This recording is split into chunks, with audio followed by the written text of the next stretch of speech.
A partir de este 1 de julio, en una primera etapa, entran paulatinamente 2.700 elementos de la Guardia Nacional a la Ciudad de México a realizar operativos especiales para combatir el narcotráfico y los delitos de alto impacto en 8 alcaldías que registran mayor incidencia delictiva: Gustavo Amadero, Venustiano Carranza, Iztacalco, Iztapalapa, Tláhuac, Xochimilco, Tlalpan y Milpa Alta.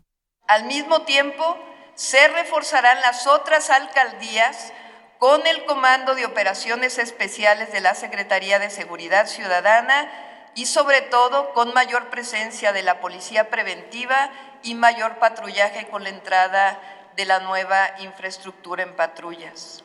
Como parte de los cambios para fortalecer el trabajo de las autoridades locales, la jefa de gobierno dio a conocer que a partir del mes de julio comenzarán a operar en la ciudad 1.855 nuevas patrullas, 900 motopatrullas y 2.500 bicipatrullas. Adelantó que este mismo año entrarán en funciones 14.900 nuevas cámaras, para lo cual se reforzó el sistema de almacenamiento y procesamiento de la información.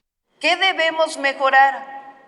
Más y mejor presencia de policía en todos los rincones de la ciudad, formación y capacitación para lograr una mejor policía, investigación e inteligencia para detener a los grupos delincuenciales, mayor coordinación entre la Procuraduría General de Justicia y la Secretaría de Seguridad Ciudadana.